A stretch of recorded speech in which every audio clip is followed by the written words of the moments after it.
Hello world of YouTube and welcome to another episode of Tier Time, the show where I get niche with it. And I figured I would do both a handful of music related and non-music related polls for Patron Appreciation Month, which is currently going on. And I've been doing this sort of fresh, long season of my show Tier Time, so I figured I would throw a poll up there. It'd be a great excuse to do another non-music related video, and while I had a couple of other tiers that I was hoping would win potentially, I wasn't surprised this particular poll won, or this particular video idea won, because Ocarina of Time is one of the most beloved games in the history of gaming. I feel like most people who play video games, or at least a lot of people that have played video games from a certain generation, have played this game. I wouldn't say every gamer now has. I would honestly say there are more who haven't than have in the pantheon of people who play video games.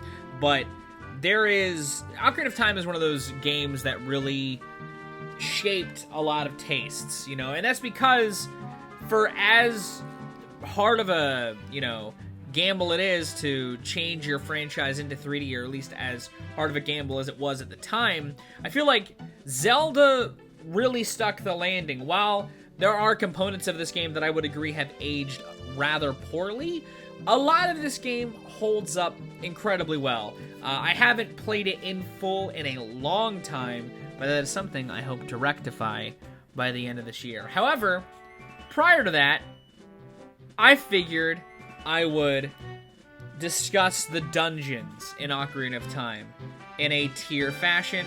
We'll be going throughout the places that they crop up in the story, starting from inside the Deku Tree and rounding out at Ganon's castle.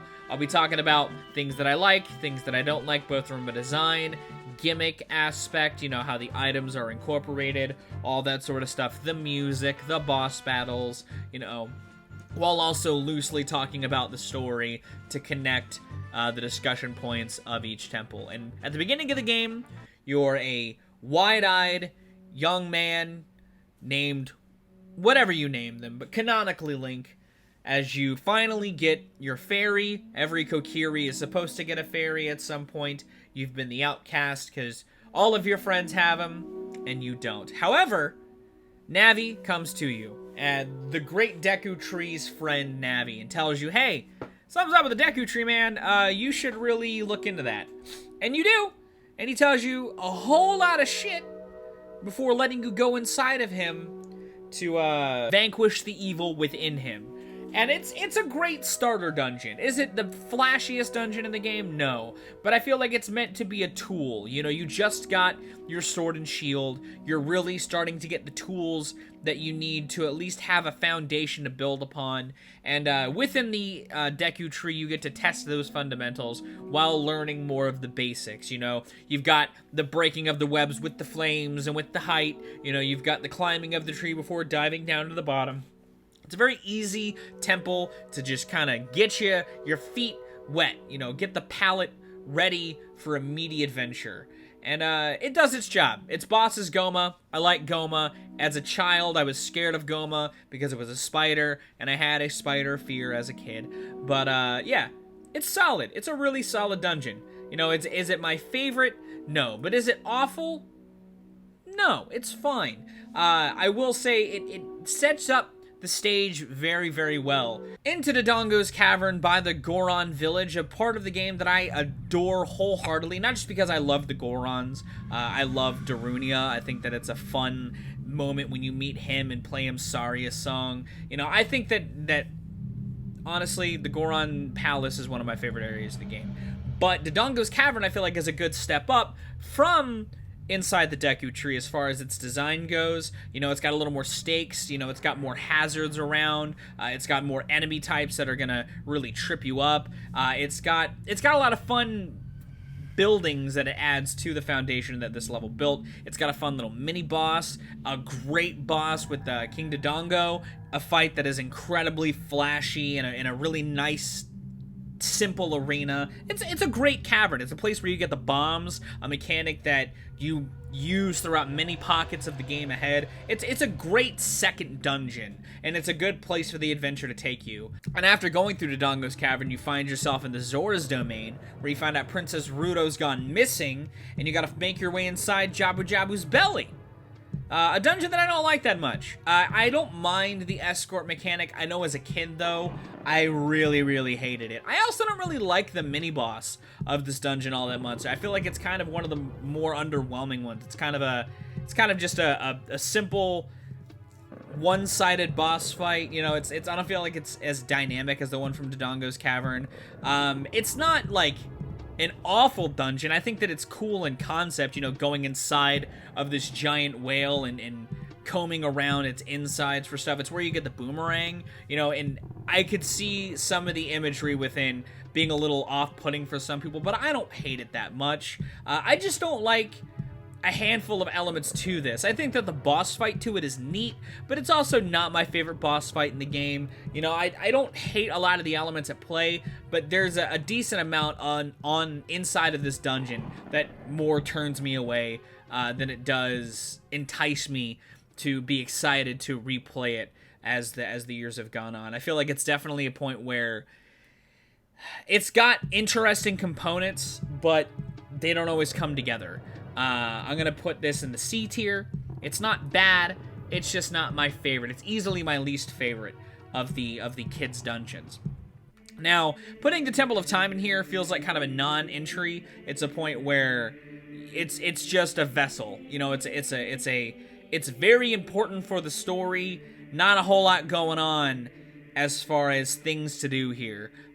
You go there before you go to Jabu Jabu's belly. When you go to see Zelda for the first time, you know, you swing by here and you see that you need the 3 stones to open the door of time, or the door of light. I don't know, the big door that ends up being a bad idea because it lets Ganon out. Whatever. The Temple of Time is whatever. It's important for the story. It's not important for the game. It's going in the F tier. I really don't care.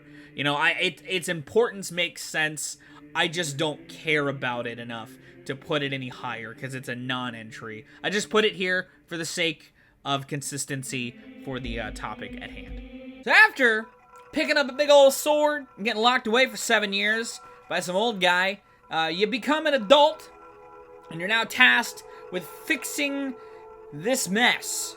And by starting by where the game started, by going back to the Kokiri Forest. Only it's overcome with darkness, and all of the Kokiri are hiding in the Lost Woods. And then after walking through the Lost Woods again, you make your way back to Saria's place, which you went to as a child, but I didn't talk about because whatever. But as an adult, you go back to Saria's place after convincing the Kokiris that you're a good guy, because they don't recognize you. You're tall as fuck now. You make your way to the Forest Temple, which you also have to get the hookshot for. Again, that shit aside, Forest Temple. The Forest Temple is probably my favorite temple in the game. I'm going to be doing it. I love this level on the Forest Temple. I've been working on it off and on for like a year, as far as the script is considered. Just putting in little tidbits here and there. I like this level a lot. I think that it's easily one of my favorite Zelda temples of all time. I love the atmosphere. I love the music. I love the progression of the temple. You know, the finding of the pose after getting the bow, and popping all of them before fighting the last one in the hall. I think that's a great gameplay loop. I think that the visuals in the temple are fantastic. The twirling hallway that you then invert to normal is insanely cool.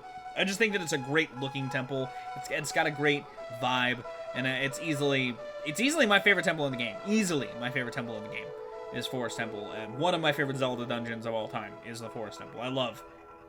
Absolutely love it. Juxtaposed to that, though, I think the Fire Temple's fine. You know, unlike the Deku Tree to the Dongos Cavern, I think the Fire Temple is a little bit of a step down from the Forest Temple. The music's fine. I like the idea of saving all the Gorons that have been kidnapped from the Goron city. You know, I like the Daruni as the sage here. I like that you see him in the beginning. I like the boss fight here well enough. I think it's a cool boss fight. I think it's a good use of the dungeon item. You know, the hammer that you get here. Not my favorite temple, if I'm gonna be honest. It's a point that I don't hate having to go through this. I like that you also get like use out of the fire tunic. You know, it's a cool little side joint. that I don't mind. It's not bad, but it's not my favorite one. As far as the contentious one, the Water Temple. It's a very, very hated temple. You know, obviously after going to the Fire Temple and checking on your Goron friends and saving them, you go check on your Zora friends, you know, and you realize, oh shit, it's frozen over here. You also go to the Wolf's Cavern. I guess I should put that in here. 1 second.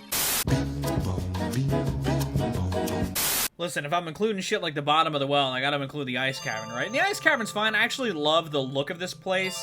I like the fight with the wolf in the back of the cavern, where you get the Zora tunic. You know, I think that it's a cool detour from the quest before going back on track into another temple. I think this is solid. I think it's a solid place to go. It's not my favorite, not my least favorite. I like it about as much as Jabu Jabu's Belly. It's a bit too brief. That's the big contrast. It's not as big as even, I don't think, the bottom of the well, and its boss isn't as interesting. The Ice Cavern's fine. It's not bad. It's just, it's there. It's got cool ideas, but it's whatever. Now, as far as the contentious one, because after you go to the Ice Cavern, then you make your way to Lake Hylia, where you go to the Water Temple. And this temple is hated by so many people. It's a temple built around raising and lowering the water at different intervals in different places to get all the keys and all the tools that you need. But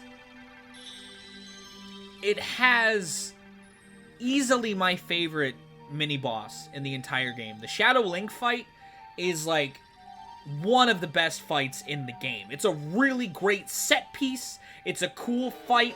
It's got a cool idea of Link hopping on your sword. It's a great part of the game in a temple that is so arduous. I'm in that camp, absolutely. I think that this is a very arduous temple. The swapping of the boots gets really annoying. You know, the raising and the lowering, if you forget the order, is kind of obnoxious. You know, it's got a really uninteresting boss fight. The Amoeba boss is whatever. It's one of my least favorite bosses in the game. So I don't know. I don't like this temple all that much. It's not my favorite one. It's going in the D tier. It's got the cool idea of the mini boss, and I like some of the rooms well enough. I think that a lot of the hate is justified, though, honestly. I feel like it's just not my cup of tea. But thankfully, after the Water Temple, you do go to another one of my favorite parts of the game. You go back to Kakariko Village, a place that's had, you know, this bright, shiny top with a lot of darkness seeding beneath it. You know, you go to the graveyard, and you went to the graveyard to get the hook shot. You went there as a child to learn the Sun Song. You know, you go there to learn the Song of Storms. The Skulltula house is there. For as, you know, calm and welcoming as the music of the village itself is, there's a lot of darkness beneath it. And that darkness is embodied in the next two parts of the game, the Bottom of the Well and the Shadow Temple. A place that has another one of my favorite mini-bosses in the game with Dead Hand, both in the Bottom of the Well and the Shadow Temple proper. The introduction of one of the better temple gimmicks, you know, while you've had the Iron Boots and the Water Tunic, the Fire Tunic, you've had the Bow and Arrow and the Hook Shot. This is where you get the Lens of Truth, and you get a lot of mystique and shadows and false walls and stuff. And they utilize that relatively well in a lot of it, down to the boss fight in the Shadow Temple needing the Lens of Truth to really do.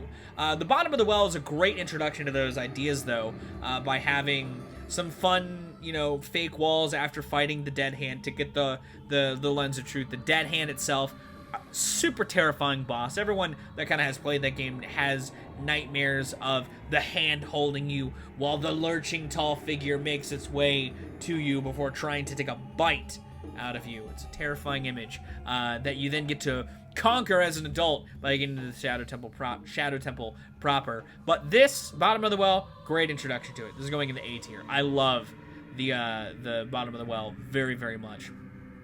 Equally so, I think the Shadow Temple is a great expansion on that. I think that the introduction of the hover boots is a thing that fits the Shadow Temple. Again, the Lens of Truth, fake walls and fake skulls and stuff that are throughout it are a great gimmick. You know, I feel like the use of both of those together works very, very well. I love the boat ride through the mist where you fight the Stalfoses. I think that's a really, really cool set piece. And Bongo Bongo is one of my favorite, if not my favorite boss in the entire game. I love Phantom Ganon in Forest Temple. It's easily up there as well as one of the best in the game. But Bongo Bongo, I love the idea of fighting this giant shadow creature with these huge hands. You know, it's a boss archetype that Nintendo does ad nauseum. But Bongo Bongo was one of my favorite iterations of that boss style. Something I guess I could talk about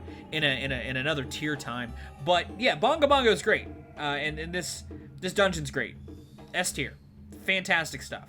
After that, you make your way to the Gerudo Fortress, you know, a place that you've kind of seen in the distance, this desert landscape. As an adult, you see this giant bridge has been torn down, and you finally jump across it with Epona and make your way to the Gerudo's Fortress, a place where you have to rescue all of the carpenters that were tasked to fix the bridge to Gerudo's Fortress. And it's a cool little detour, you know, it's a fun little side place. It's something that I think they've done better in games like Majora's Mask. This whole gimmick, I like the Pirate's Fortress more than the Gerudo's Fortress, but the Gerudo's Fortress is a fun little, again, similarly to the Bottom of the Well and the Ice Cavern, a fun little detour. I think it kind of fits in between those two. I think it's got some fun mini boss fights with the elite Gerudos, and I like the whole stealth mechanic. You have to sneak around, something that they break in Majora's Mask, but I like the sneaking around mechanic. I like that you get your quiver upgrade here. It's a nice little meaty detour in the game that sort of sets you